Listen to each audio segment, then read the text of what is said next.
Hi, everybody. Welcome to the Come Off Conqueror show. I'm your host, Bonnie. And with me today, I've got an amazing person. Her name is Cedra, and she runs the Knox Academy of Learning. Did I say that correctly? Academy. Of There is making. a what?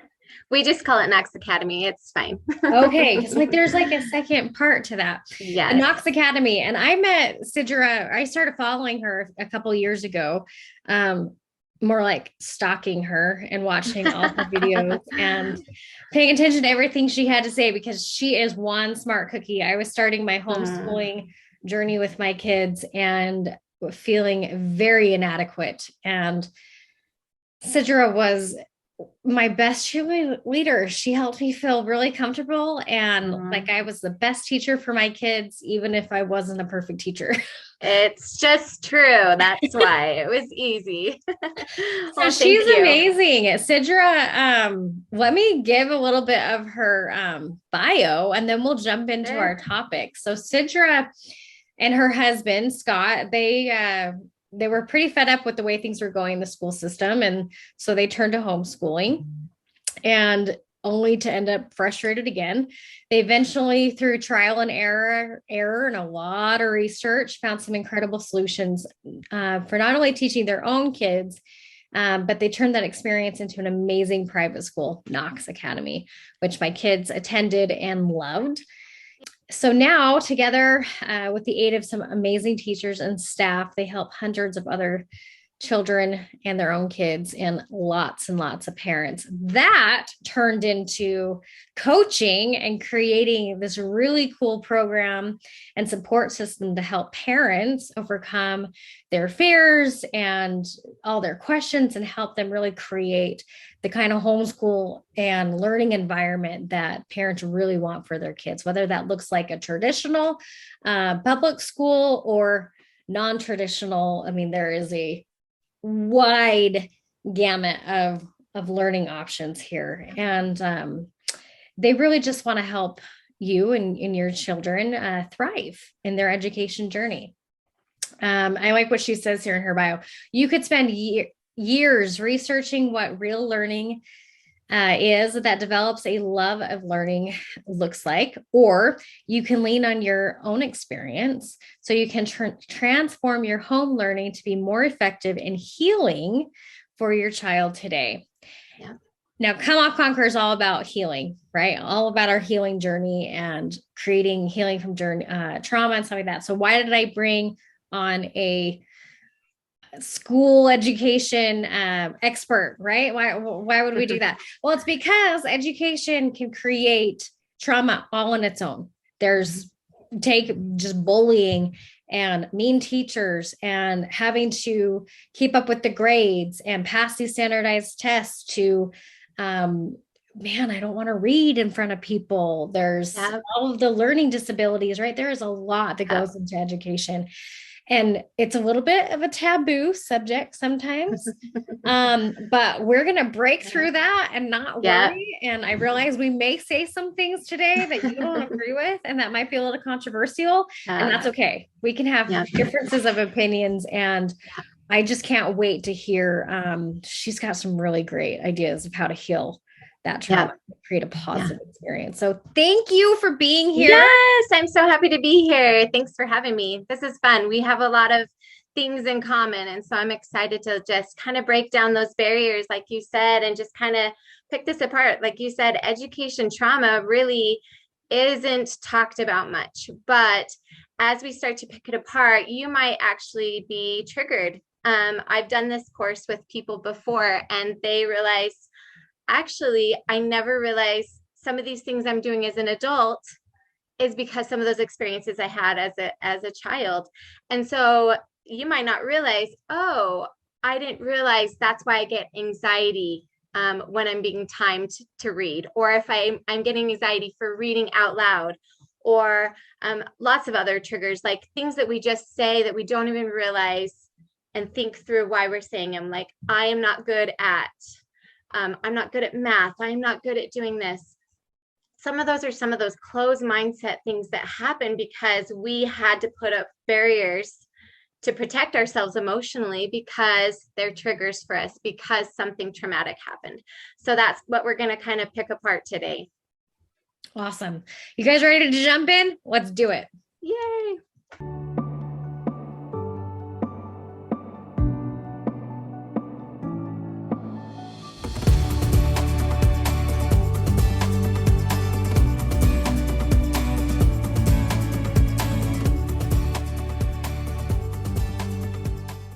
If you experience this, I know you have your children back in public school right now, but I don't know if you experienced this when you were homeschooling, but the first thing people get upset with is like, why are you doing it? Do you not they were kind of offended, like, but our neighbors are teachers and our neighbor is a principal, and it's like, well, it has not much to do with them personally.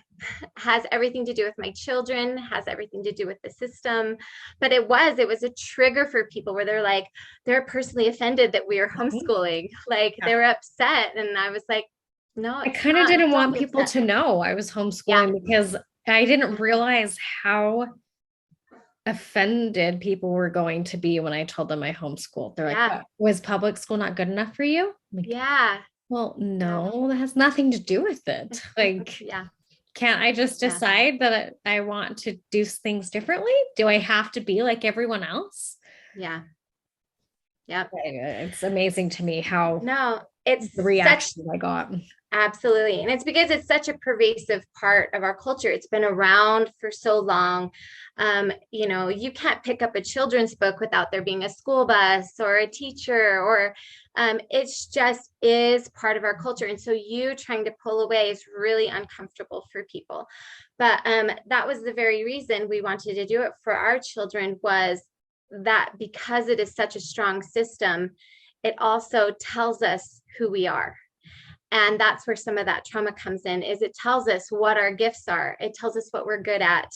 And we accept that like it's the gospel truth. Like there's no other, like I am good at this and I am not good at this. I am an A student. I am a D student. And we carry that with us forever. So we're going to talk about that and unpack some of that. So I have a question for you, Bonnie. Trauma. What does this look like in your experience, just talking with other people who have experienced trauma? What does this look like? What are some of the signs and things that you start to notice about, and especially as it relates to children, but also just even in adults? What does that look like? How can you tell someone's had a traumatic experience, especially as a parent? How do we notice that in our children? So trauma is, and it shows up with people so many different ways. It's hard to say one fast rule, right? Like trauma is really just your negative response to something that happens and feeling unsafe by something. That's really what causes trauma, is having this vulnerability and feeling like either unloved or unsafe. Those are the two foundational, usually, things that come with trauma, or at least what I've noticed in doing this project. I am not a therapist. Let me just say that real fast. I'm not a therapist, right? I'm not a life coach. I'm not any of those things. I started Come Off Conquer because we needed a safe place for abuse victims and trauma victims to be able to talk about our experiences without it being taboo, and being able to discuss these things openly, because I have found that the more open we are in talking about these things, the less we bury it. And we can finally start healing and start unpacking and unraveling the past. So the way I have seen trauma be manifested in people's lives is a lot of anxiety, a lot of fear. There are nervous tics that people can develop, a lot of unhealthy behaviors, and a lot of health issues. So trauma can, if you've read the book Body Keeps the Score, for example, one of the things that he talks about in there is how trauma can be manifested through organ failure or muscle soreness or all sorts of things. Our body holds on to our trauma and it does not forget. Even if you have buried it clear back here, your subconscious still has the memories and still has the fear and the negative impact, and you literally have wired your brain to act certain ways because of that trauma, right? Yeah. And so I've seen kids who've gone through trauma, like let's take children. Bullies, for example, are really common. Unfortunately, it's really common for kids who are bullies to have had some sort of traumatic event that has now created this mindset and this belief system in their brain that they now have to be the antagonist to protect themselves. And it's a way for them to control situation. It's a way for them to act out on what's going on for them. A lot of times they've been hurt in some way. It's very common. Kids who are mean to each other, let's say not just bullying, but just being mean in general, right? That's usually covering up their own self-inadequacies and feelings that they have. So there's a lot of, when it comes to education, man, not wanting to read right in front of a group, not wanting to go to school. If you've noticed your child was one way yesterday and all of a sudden today they're acting kind of different, something happened. And you want to get to the bottom of that. That's a big call. And a lot of those, one thing I've noticed, just, we talked to so many families as they would come to Knox, and part of the reason they weren't all homeschool families. I would say at least half of them were in the public school looking for another option. And we were 2 days a week. And so it seemed like, okay, I can kind of do this. This is some kind of compromise where at least they're getting a couple days a week. I can have some support and some help. And so that's why they would come to our school, is saying, okay, I have some support and help. This is a compromise between maybe two spouses who don't agree, whatever it was. It was a It help, never happens. Right? What are you talking about? What are you talking? We're always on the same page as spouses, right? But and so I would, I felt like half of my job was talking through these things with these parents, letting them know, no, you're not crazy. Like, this isn't okay that your child was treated this way. And yes, good for you for seeing some of these symptoms and doing something about it. And one thing I want to say for sure in this interview is I am not anti-public school. Just because I'm a homeschooler, just because I've created another education system, I'm not anti-public school. I think it definitely has a place. And one of the things with this, talking about education trauma, is that as we are talking about it, there's different ways people work on trying to protect their children. Homeschool is just one way. There are lots of ways, if your children are still in public school, to protect them and to also help them heal even within the system. And so I don't want this to turn into like this is just for homeschool. Absolutely not. But recognizing why, as an adult, maybe we're triggered when we go to parent-teacher conferences, like why we get nervous going and talking to the teacher about our child. Maybe there's some triggers just from our own experience. And so that's one of them. There's quite a few that I recognized as we were talking to parents in this capacity at Knox Academy. One of those is, just have you noticed, one of the things you said was a change in your child. Did they used to love learning and now they hate it? They hate it. And sometimes they might hate not just the learning, but even going to school so much as they might have nightmares. They might physically, like you said, bedwetting. Yes. That's a real common one, especially if they're older and they haven't had a problem with that before, but now all of a sudden they are. All of a sudden it is. In addition to bedwetting, just toileting issues in general, withholding, or just not being able to hold it, like just different toileting in general shows that there's some sort of issue. If all of a sudden that's change in eating habits, change in appearance. I mean, really any change. All of a sudden your kid's different. Something's going on. And the hard thing, I think, with education is it could be other trauma as well, right? Sure. But it often could be something, unfortunately, worse than just education. And so, but you notice those, and that is where you can start to pick apart and say, okay, something is wrong. Let's see, let's pick this, let's open up this onion, peel by like layer by layer, layer by layer, and figure out what's going on. So those are some of them. Another one that's really, I think could be, like I said earlier, could be sort of specific to education is a definition of who they are.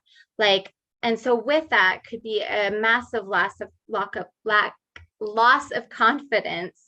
And with that, also just a belief, like we were saying, they're not smart, they're not good at something, they're not special, they're just average. So another is that like one of my daughters was on in the gifted, and so this can be like all children on all ends of the spectrum. So a child both thinking, oh, I'm not smart, I'm not good at this, is on one end, right? And then the average is saying, I'm just average, there's nobody even notices me.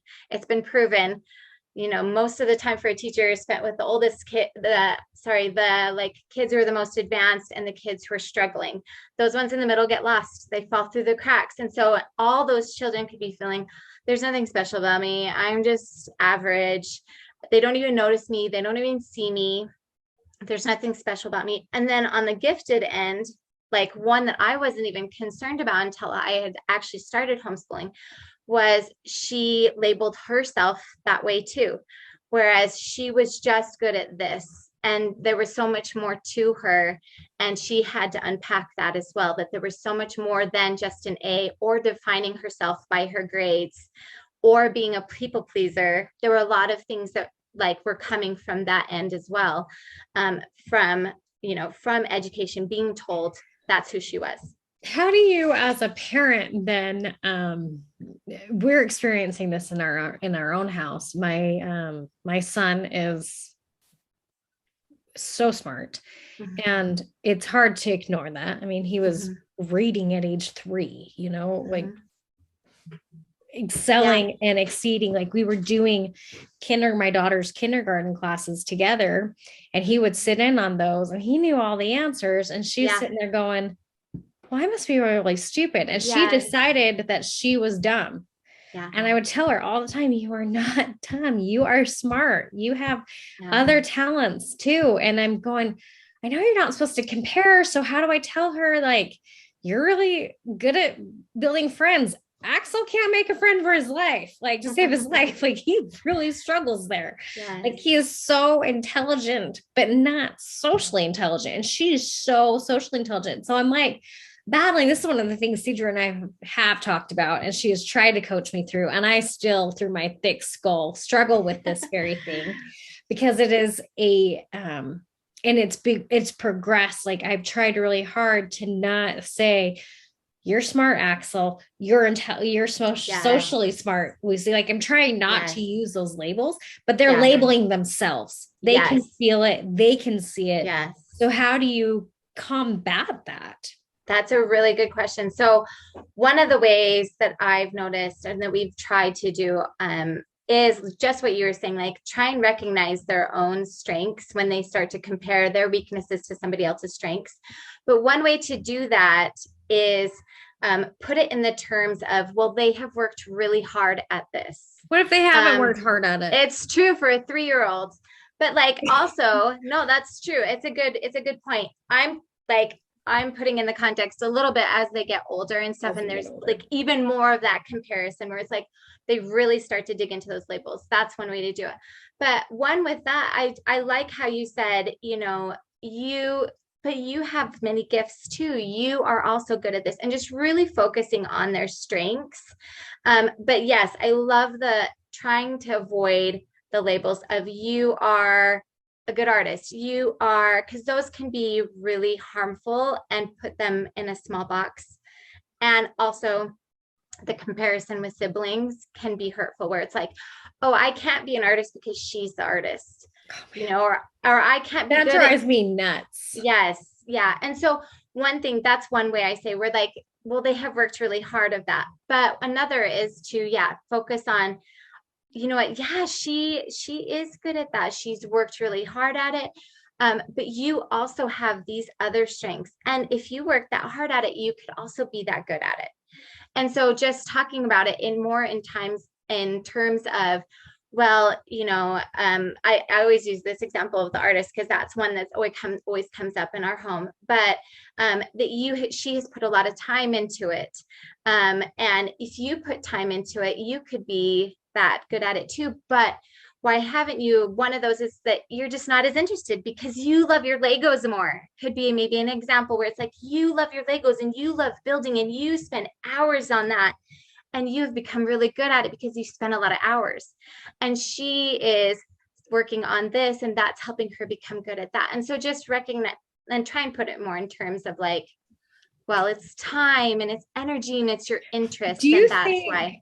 I have found with my kids, they really appreciate hearing personal stories about when I have had to overcome like a Yeah, learning challenge or yeah, something. Like absolutely. we've told them stories about how back when I was younger, I was a terrible speller. I'm still a terrible speller. Thank goodness for autocorrect, even though half the time it gets it wrong. Yeah. Um, and so I like admit to my kids, like, listen, like the only time I got F's in school was on spelling tests. And Yeah. I really struggled with the spelling tests and it was hard. And like I tell them, but I worked at it and I got better and I had to really study. Like I wasn't one of those kids. And I tell them all the time, I wasn't one of those kids that naturally got A's. I had to study my butt off to Yeah. get an A. And Yeah.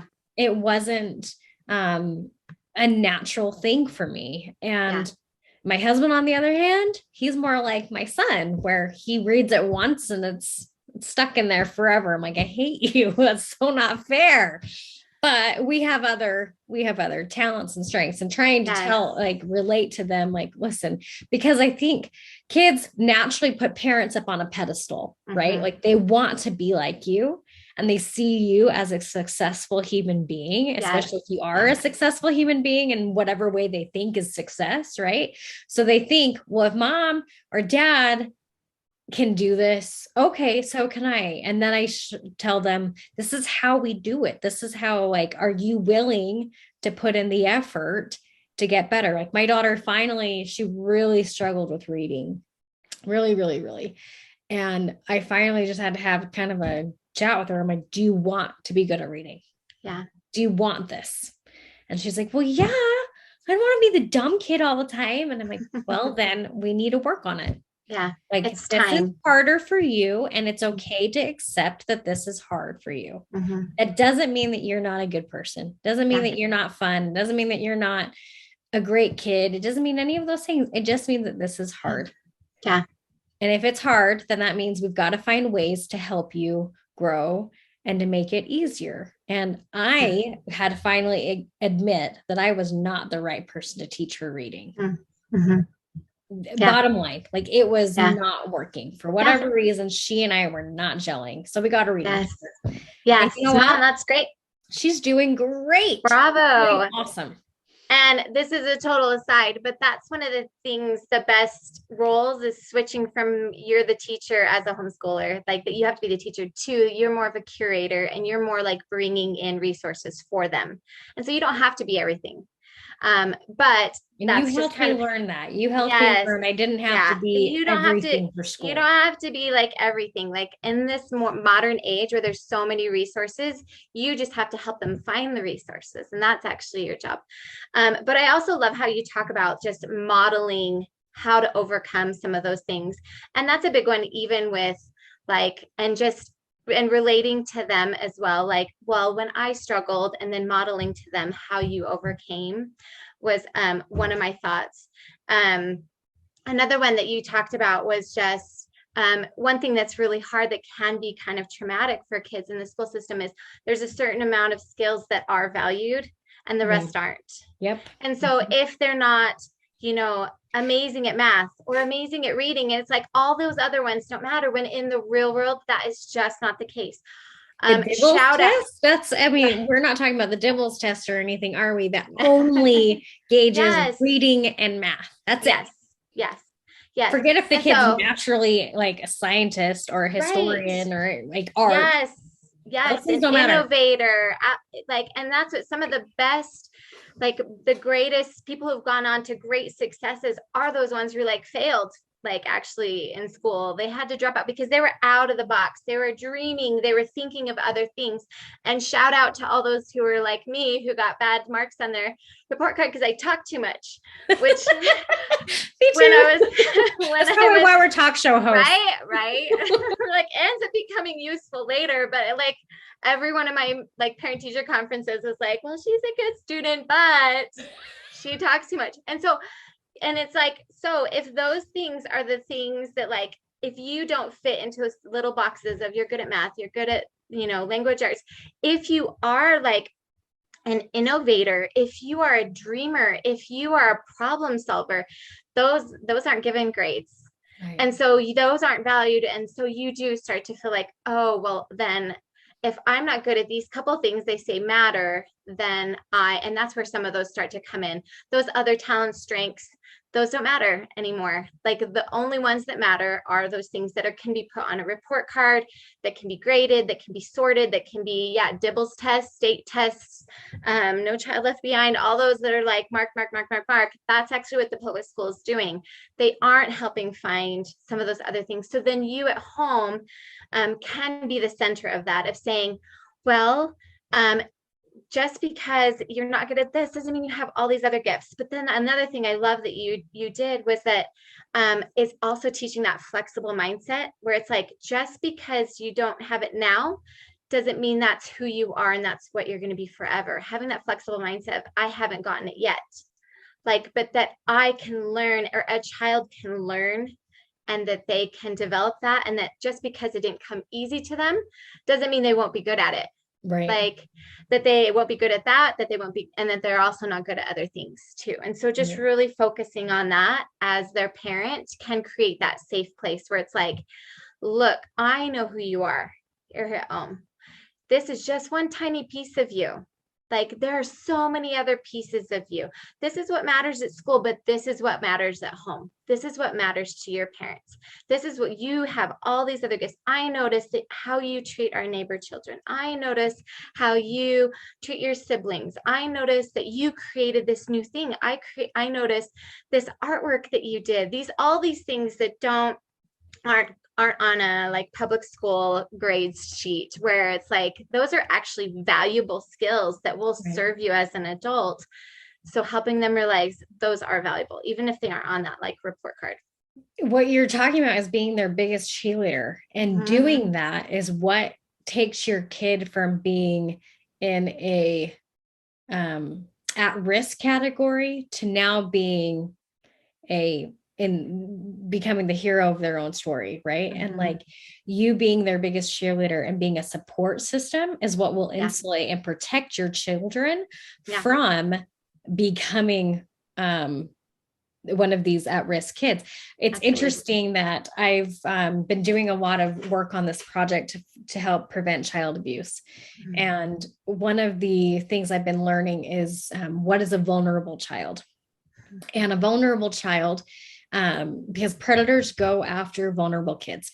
They go after the ones who are weak. They go after the ones who don't have a support system at home, the ones who are left alone, the ones who have a low self-esteem, kids who are seeking approval, kids who need that attachment. And what you're doing by following Cedra's advice here, by cheerleading them and showing them all these great things about them, you're actually protecting them from being a target, and also from being a target for themselves too, because self-harm and suicide and eating disorders and depression and all that stuff comes from that deep down core of not feeling safe and not feeling secure in who they are and in their world around them. So if you as the parent can love on them so much, there is not enough love, right? Like you cannot over love your child. Okay. You can't, it's not possible. No. The more love and the more security you give them, the stronger they are. And if you can help them point out their wins and their successes, and you help them be the ones pointing them out, that you're not the only one who's doing it, but you make them think about what they're good at, you then empower them that their self-esteem and their self-worth comes from them. It doesn't come from an outside source. Right. It's It comes intrinsic. from them. Yeah. Yeah. And then you've insulated them even more. Yes. And it won't I love matter that. what a teacher says to them because Love it. they'll be like, it's okay. I know Yeah. this is hard for me, but I'm good. Yeah. It's amazing the power that you have as a parent. Yeah.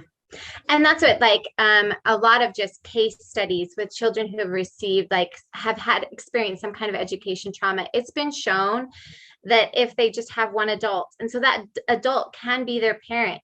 And that brings up kind of an important thing where, in the school system, one of the things that I always struggled with a lot actually was this like us versus them thing where it was like teachers versus children, teachers versus parents, parents versus teachers. Do you know what I mean? Like everyone was kind of, even though verbally they say, oh, we're all on each other's team, that's not the actual, like, there's some passive aggressive things that aren't like actually telling that story. And so, so you, when you're sitting in a parent teacher conference, you being their advocate, goes such a long way. And it's so easy as parents because most of us were traditionally educated.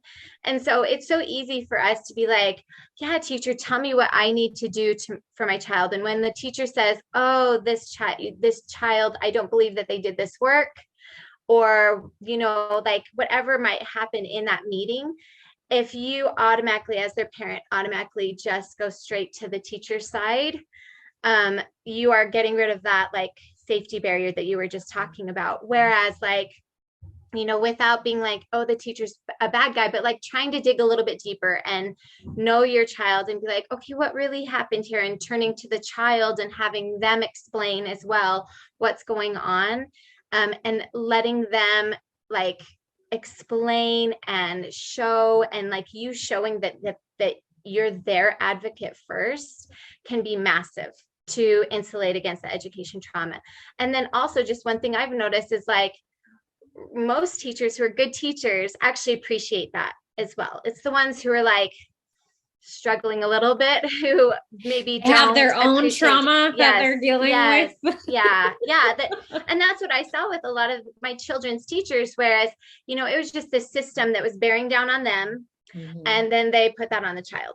It was just kind of this system that was like the pecking order a little bit, and the child was at the bottom. And so if you can kind of go in there and insulate that a little bit.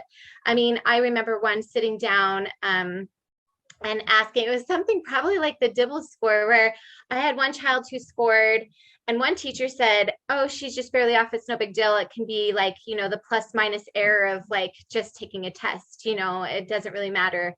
And then the other child had the exact same thing happen. It was like they both had gone down by like 0.2%, or I don't know. I don't remember all the numbers, but they had the exact same thing happen to them from one score to the next.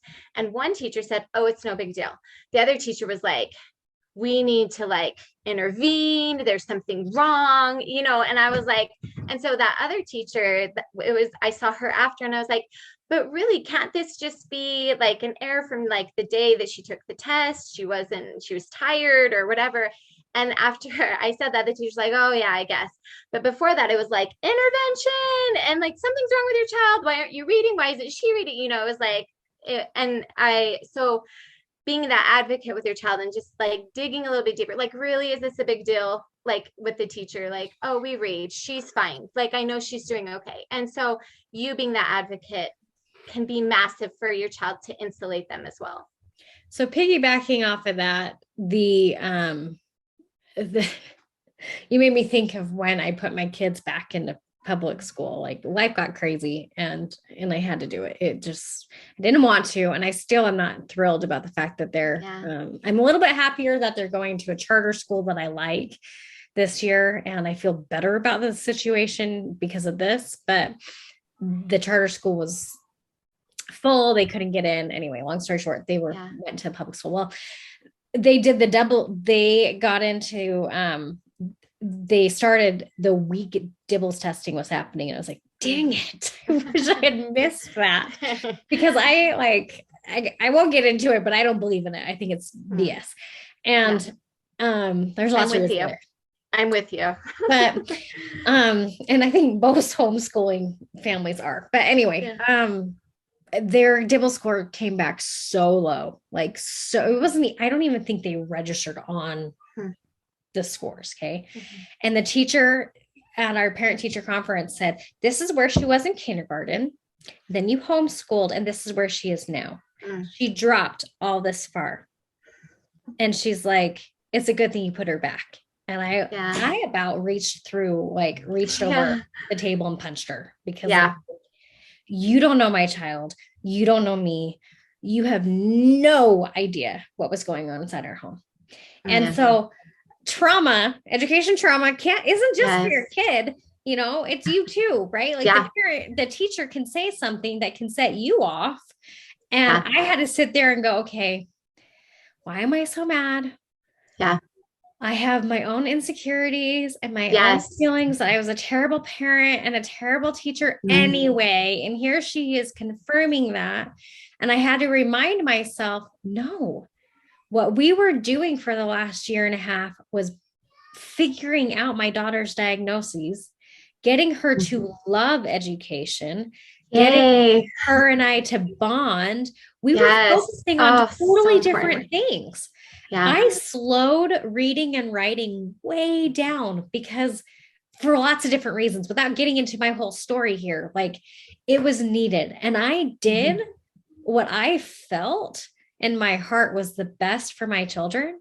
Mhm. And I had to sit there and listen to her berate me and Yeah. badmouth homeschooling and just take it. And finally, I just said, you know what?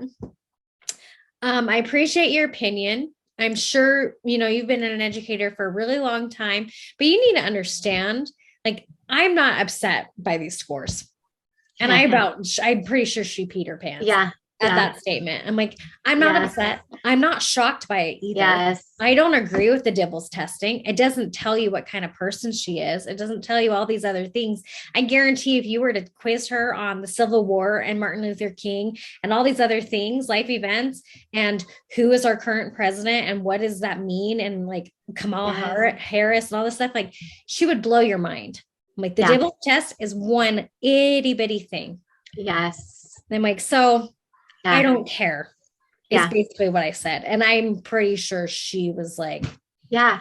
the And look good on for her face was, you. Yes. and I had Yes. to defend her and I had to defend me. And I Mm. wasn't going to roll over and Yeah. just take this verbal beating from Yeah. someone who didn't know anything about us. Yeah. And that's a big one where really you educating yourself and really deciding what's important for your family can really help in those situations where it's like, okay, what if, because they do have very strong language at those parent teacher, like they can be very strong of like, They your think child's they're an failing. authority. They think Yes. that they're in charge. And it's kind of an end all, because that is what the system is meant for, is like grading and sorting your children. And you as the parent know it's so much bigger than that. It's so much bigger than 1 minute, like 1/2 hour of a day where they sat down and took a test that has long since been proven does not prove anything. And the teacher, but the language of the school is still, they still accept faxes, is they're still behind a little bit on what is really like important in this 21st century. And so you being that advocate of being like, well, it matters more to me that she loves learning. It matters more to me that she even wants to read, rather than like what score she got when you timed her and you were circling and gave her anxiety attacks. Like it's more important Which to me is that exactly she, what happened. And I yes, knew that's what would happen yes, because it gives anxiety yes, attacks. yes. I love that she snuggles up in her room and actually reads. And so you being that advocate of like, well, she's a good reader, so I'm not worried about it, of you saying that is huge and can be. And then your child knows, oh, my parent is an advocate and I can trust her. And my home is a safe place. And that's why I'm saying you don't have to homeschool to be that advocate. You can still be that advocate, even if that you public school.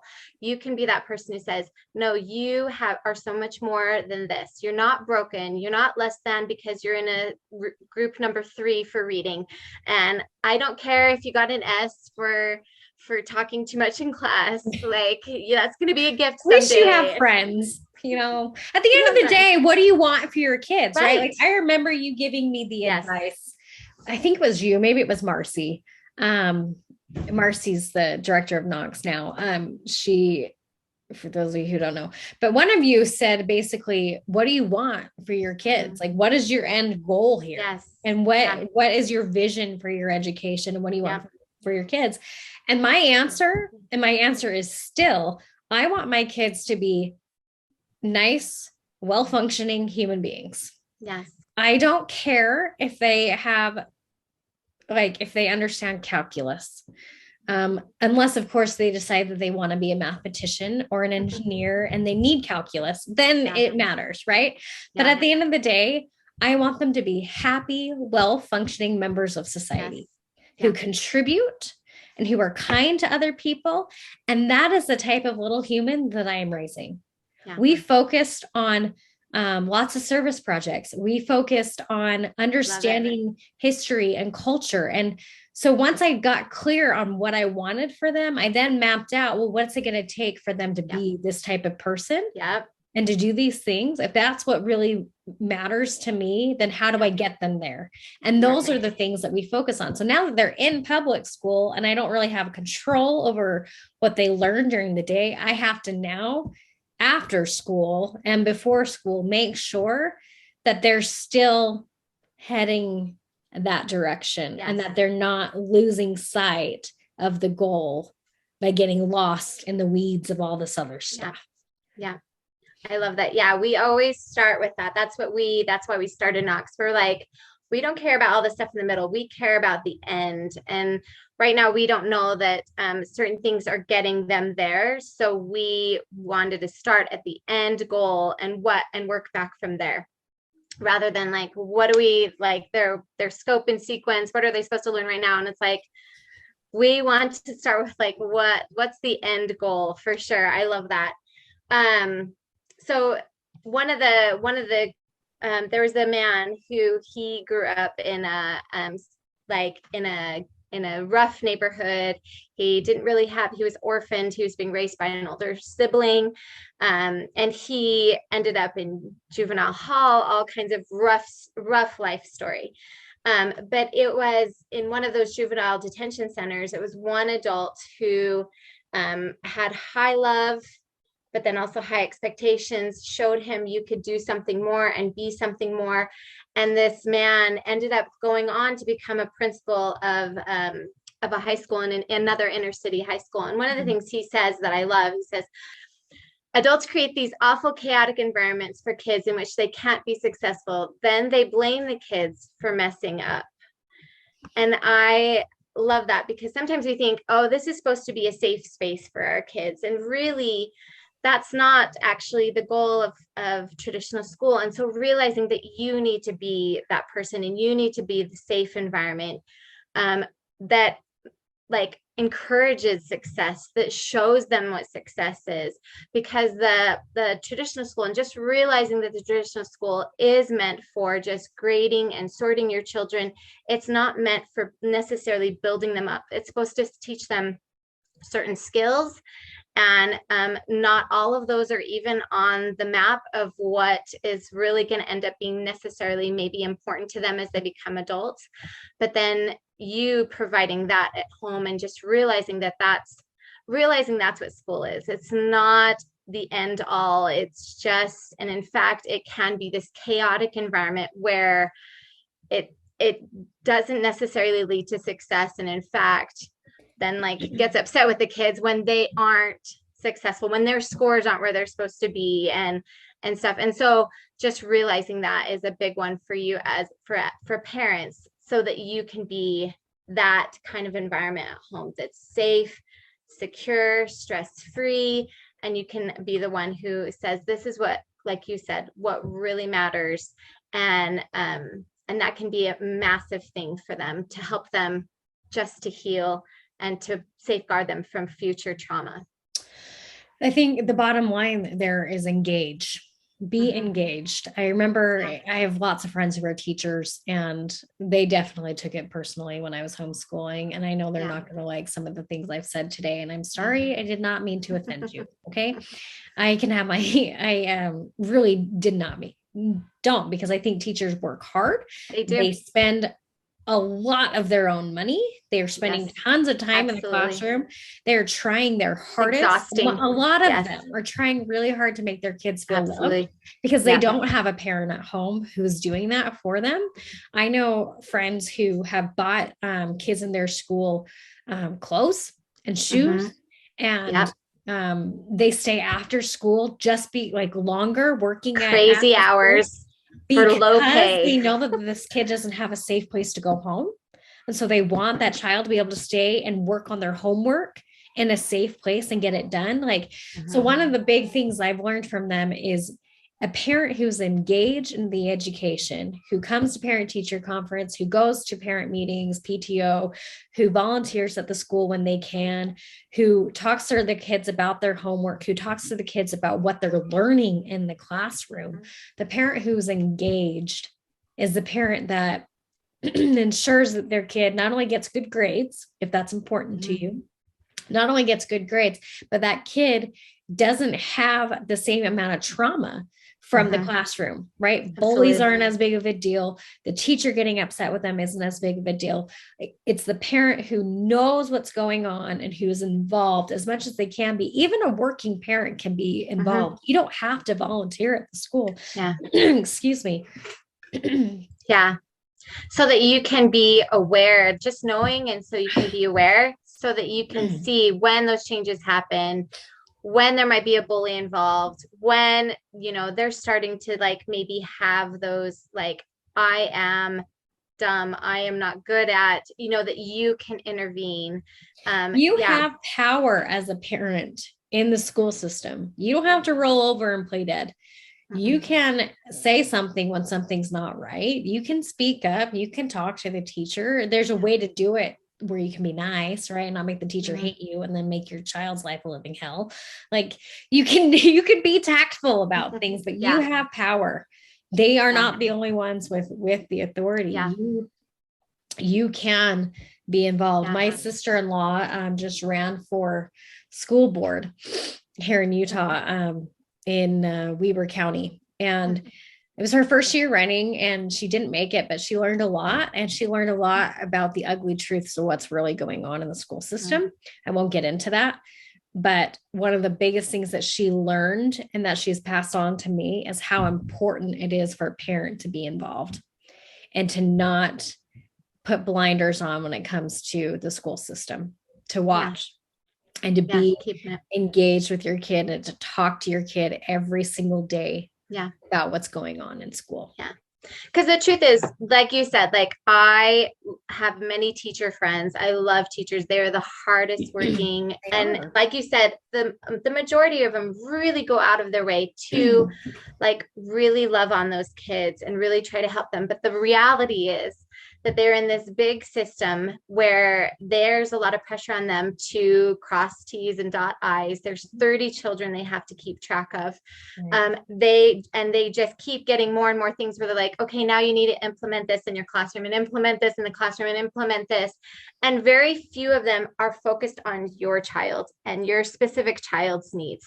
And that's where you can jump in and really become, yes, more of a team. Like we're a team, parents, teachers, like we really are. It's not us versus the child. It's all three of us working to help that child. And that does make all the difference. Yes, I totally agree. Like not anti-teachers at all. Like they do so much work. It's just a lot of it is just this system that is, a lot of those cracks started to show during, the pandemic, that there's just a lot of children falling through the cracks. There's a lot of things going on that are just kind of systemic things where it is just the focus is just on getting grades, preparing for tests, and not necessarily on a lot of the social emotional needs of your child. And so you filling that gap and realizing there is a gap and that the school can't fill that gap. they just can't. Like they can love on your child, but they also have to love on 30 others. And they also have to, prepare lessons. And they also have to they're putting on a show every day, trying to keep those kids' They attention. have And too so much on their plate. they do. And so knowing that you are the main person actually to fill those needs. So you're the main person also to notice when something is going wrong, whether it is from a bully, whether it is from this system, just the system of like grades and the pressures that brings. But then sometimes it can be a teacher who is overworked and underpaid and probably not sleeping enough, who maybe says something that unknowingly that's hurtful. So you being that advocate can really go a long way. So I agree. Is there I know when we talked before, so I wanted to ask you, let's say now we're talking about how to protect them, right, and prevent some of this trauma, but let's say your kid has some trauma already. Let's say that there's already some of that. How do you suggest you unpack that and reprogram and do some rewiring to kind of heal that trauma? Can we focus on that for a few minutes? Absolutely. So there's quite a few things that you can do actually. Some of them are as extreme as they need a new environment. Maybe that school isn't a healthy environment. Maybe just that classroom. Maybe you can just switch to another teacher if your school allows that. But sometimes just a new environment, because there's something that goes off in the child's brain where they know, oh, I was this in this school. I can reinvent myself. And so sometimes that switch can just be the thing where they're like, oh, I'm okay now. I can be who I want to be. And so sometimes that is enough to kind of heal a lot of those wounds. Another can be, this always happens in summer, right? There's so much healing just being back with your family in the summer. So sometimes I know that this isn't common knowledge, but you can take a break from school. You can do a homeschool, even part-time or just for a couple months, or like you did, even a year, where it's like, let's come back home and unpack this. I'm really glad we did that. Yeah.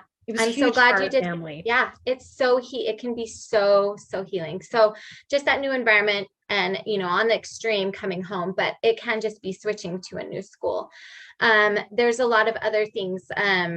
One is that one of the biggest things we kind of call it detoxes. Sometimes when they need some of these healings, is one thing that you can do for them is give them an easy win where they feel like they can be successful. So that they start to change the views of themselves and what they are capable of. So some of these can just be in that new environment that in itself can be kind of an easy win, where they're like, okay, before I was known as the kid who made all the jokes, but now I'm going to be known as the kid who answers all the questions. They can just kind of reinvent themselves.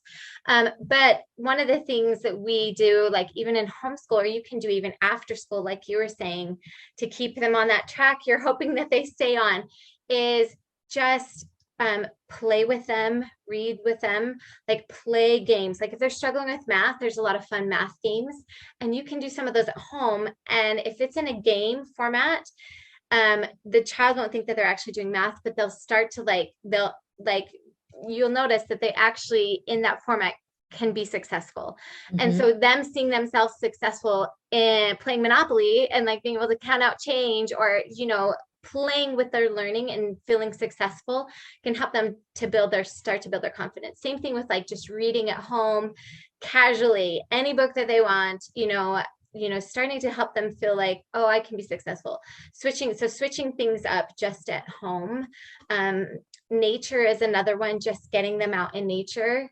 Nature can be so healing for the mind and for trauma.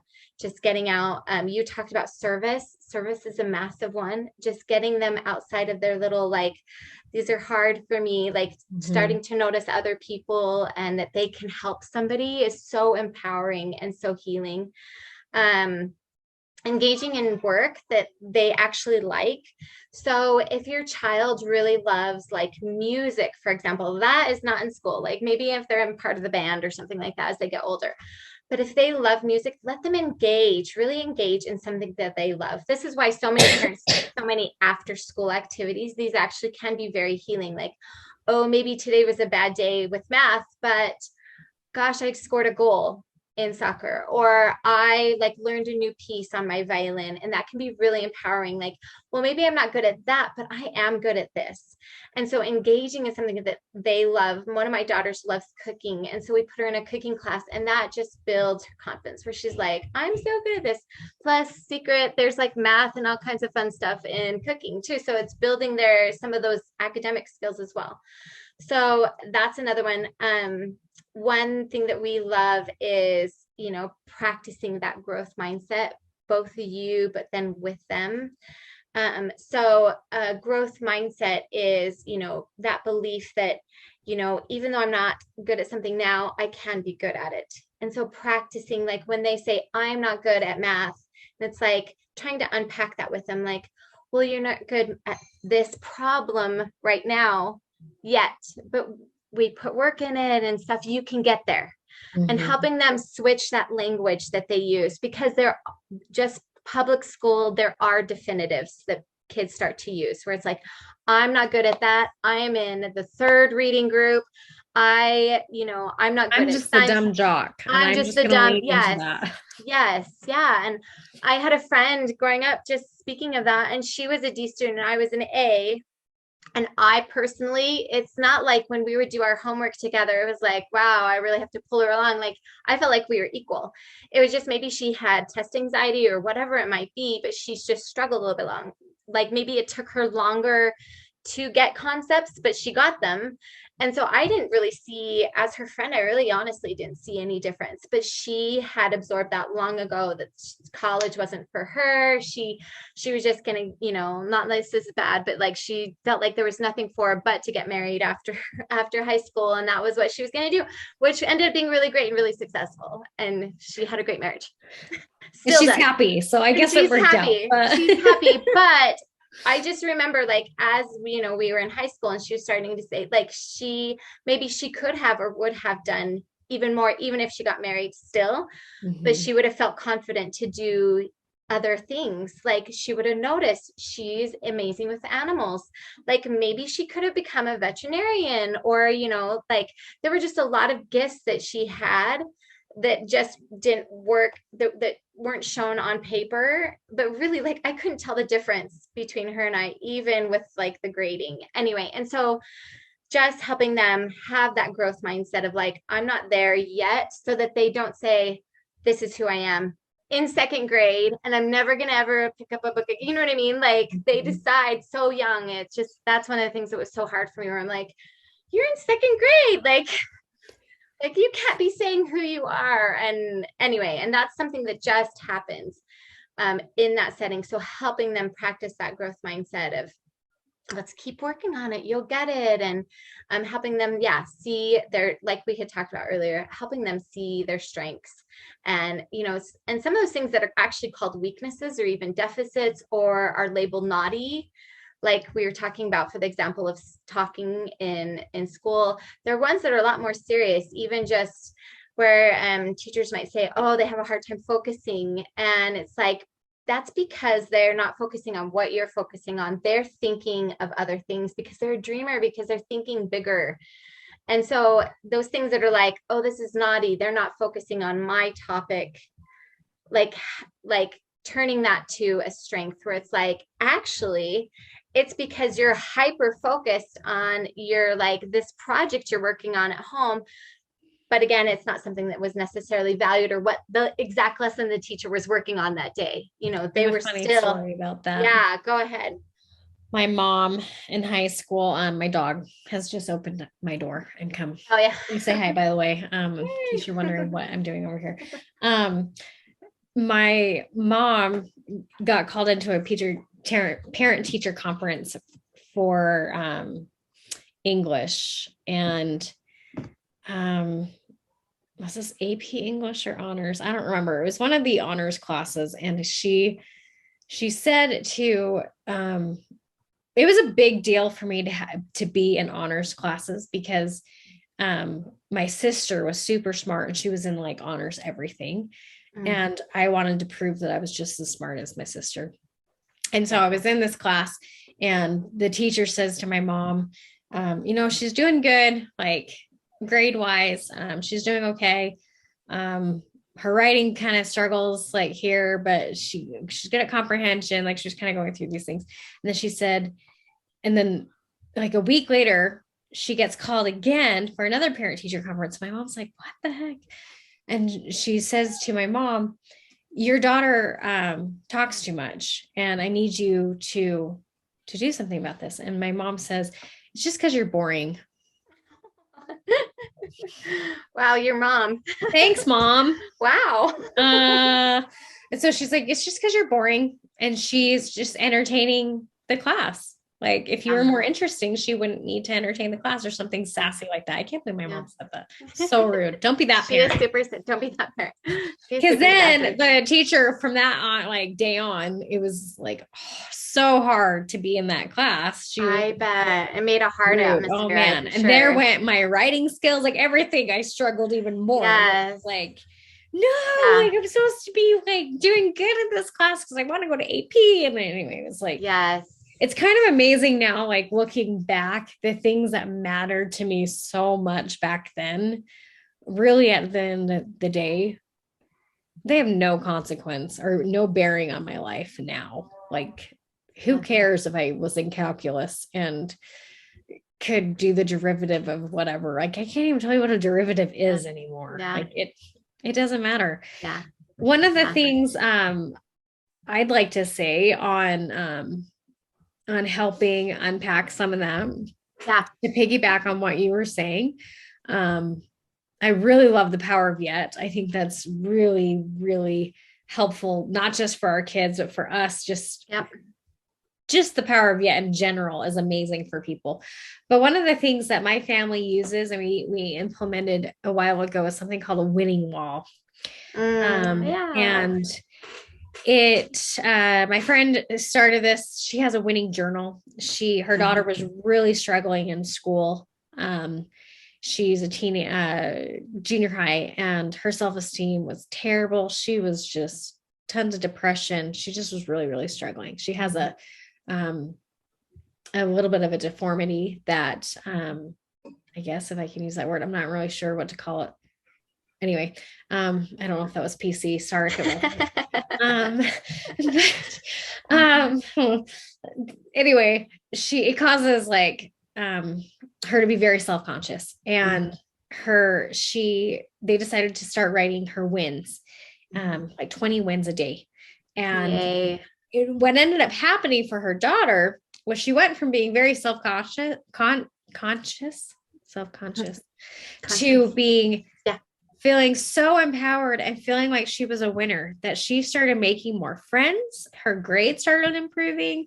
She went from being suicidal to not suicidal and just really excelling in every area of her life in just a couple of weeks of doing these wins. And so let me explain what a win is. A win is not getting an A on a test. That can be a win, and you can certainly put it on your journal or your winning wall or whatever you want to do. We have a wall where it's a bright poster board on my wall in our family room, because if I don't have it front and center and obvious, I will forget to do it. My ADD, I don't remember things. So I have to have it right there. Right now, our winning wall is a bright purple poster. And so a win is anything big or small. It can be, I got up today. It can be, I ate breakfast. I brushed my teeth. I studied for this test. I may not have gotten the grade I wanted, but I studied for it. Yeah. It can be, my friend, they're now working on turning things into wins. So for example, my friend had made some cookies, and she ate a bunch of cookies, and she's like, oh my gosh, I can't believe I ate all these cookies. And her daughter says to her, look for the win, Mom, look for the win. And she's like, I ate all of them.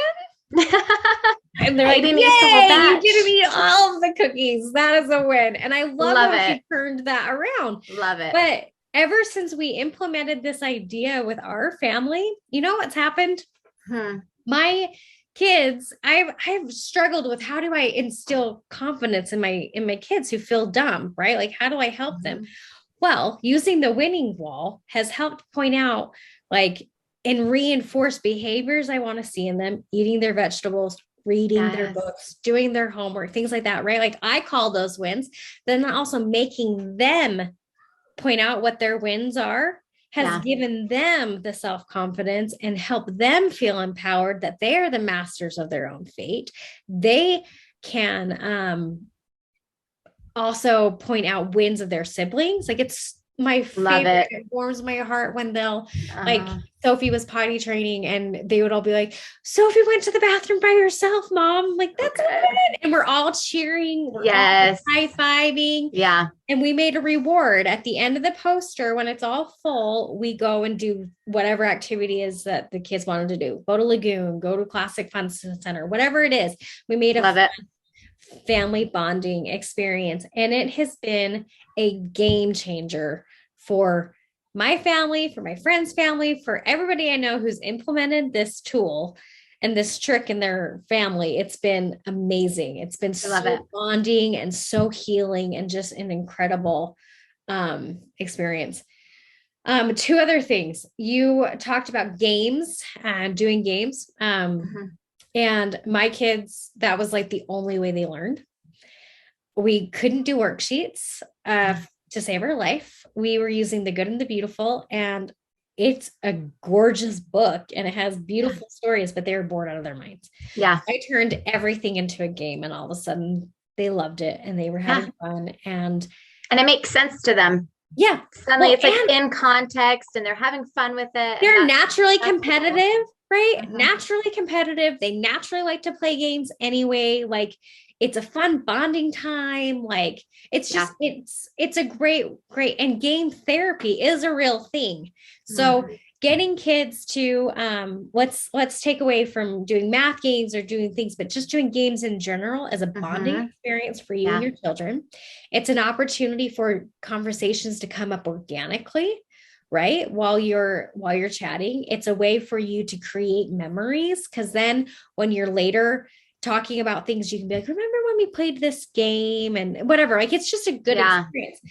Another one that's kind of along the same lines is art therapy. Yes. Yes. Yes. Art Yes. therapy is huge. Tons of therapists use this. I use Mhm. this with my own family. I personally have discovered how healing art is for me.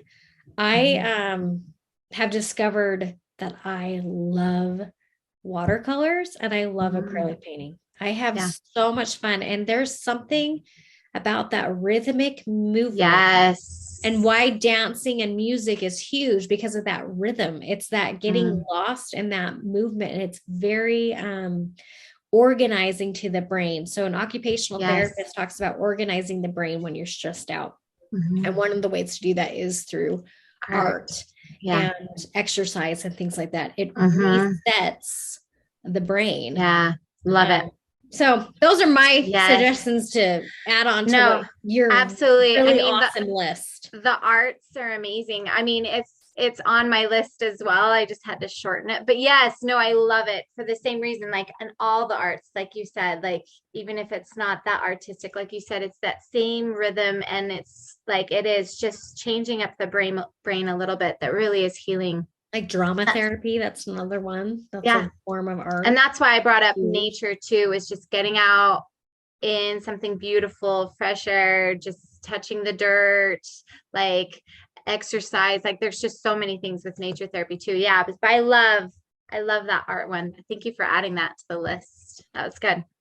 So I have a challenge. I love your winning wall, and I've heard you talk about it before, and I love it so much. We used to do that at Knox. We would highlight a student and have all the students put like sticky notes, have them stand next to the board, and they put sticky notes of all of the things that they thought that they were good at, that they love Oh, about cool. them and stuff. And they just kind of highlight it. So that was such a big part of like building the culture of a safe environment of our school. And I love that you implement that in your family, because I saw the benefits too, where, when you switched around to, instead of being comparative, and instead you're looking for the good in each other, and you're looking at their wins, and that all is just switching up there and changing up to have more of a growth mindset, and really healing. So I love that. I love that. I have an additional challenge to add. Um, as we were talking, if any of our listeners or watchers had some triggers, like you brought up, just little situations and stuff where you may not have ever thought, oh, these were actually like traumatic things that might actually be affecting the way I do things. So if you had any of those thoughts, any of our watchers, write them down and start to unpack some of those. There's a couple questions, like just do kind of a free write, just lock yourself like in a corner, like not in a corner, but somewhere beautiful, go outside, journal, and just start to think about what was your earliest memory and what feelings do you have about that experience. And then start to write down some of those other education experiences that may have come up while we were talking. And then in any of them, like, did you feel shame? What were some embarrassing stories that you have? Do you ever feel anxious or stressed about school? Was there something that would trigger anxiety or stress? Like testing is often one for a lot of people. Grades, getting grade reports was a big one. So when were those for you? Were there other ones? Yeah. Was it somebody timing you while you're reading, or was it you being asked to read out loud? What were some of those things that trigger anxiety and stress? And what do you think some of your weaknesses are? Like, what are you telling yourself? Oh, I'm not good at math. I'm a poor test taker. I'm a slow reader. Like, what are some of those? And then, so just write those down. Also, another one can be, what are you afraid of when you face new experiences? So, one of the signs of trauma is actually wanting to stay in a safe place, academically, never trying something new, never wanting to go out of that comfort zone, like not wanting to try a new subject, not wanting to try a new skill. That's something that can show that you have some kind of trauma, like you're afraid of risk taking. So what are you afraid of when you face new experiences? And then what's that context? That can also be one. But then on the flip side, what were some of your positive experiences in and out of school? And then make a list. And then with all those things you unpacked, then use that then to create that kind of home environment for your child, recognizing those things so that you can start to heal. And then also so you can recognize them in your child. But then those positive things, really trying to create that positive, what things were positive for you, like you talked about games where it was something you just enjoyed. What are like traveling even can be, or getting out in nature was a big one for me. So what were some positive learning experiences? And then write those in a list. And then helping your children to have more of those positive learning experiences can really be a big deal. So that's my challenge, to help you start to like really unpack, or all of our listeners to really unpack their own education experiences and write down some of those triggers that we had while we were talking, and really like unpack like, how I do feel shame or I do feel anxiety about this, and really start to unpack that and see like, okay, oh wow, there's one there was just a recent study done that shows that most adults will go to great lengths to try to cover up failure. Mm-hmm. And that's a kind of one of those. That's one of those from our education background. We're like, failure what meant you are a failure. Mm-hmm. And so like, we'll go to great lengths, even though we're like good, honest, moral people, like we'll just lie a little bit to cover up a failure. We'll like go to great things that we wouldn't normally feel okay about to cover up a failure. So stuff like that, where it's like, what am I doing that's showing that I had some of these education trauma or triggers.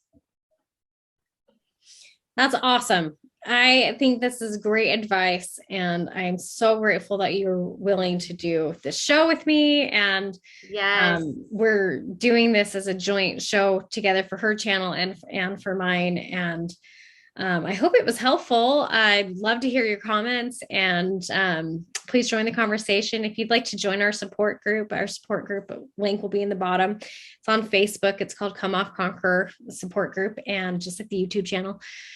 And it's just a great encouraging place where people can just talk about the issues they're having and get advice and encouragement, and there's no judgment there.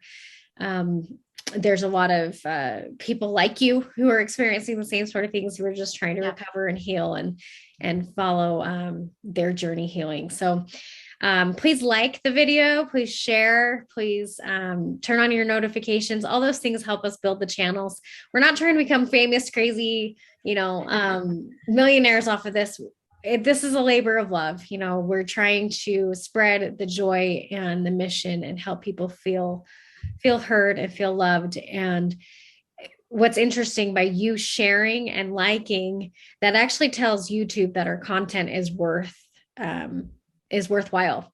And so it actually bumps up our rankings. And so you help other people heal and get the advice and the help that they need by doing that. So it's not, you're not helping us personally, you're helping other people. So thank you very much for doing that and for helping spread the message. And we love you. And until next time, thanks you guys. And thanks, Sidra, for being with us. Thank you. I love being here. It was fun having a good conversation with you. You're amazing. I just, now everyone gets to see how awesome you are. Okay, bye guys. Bye.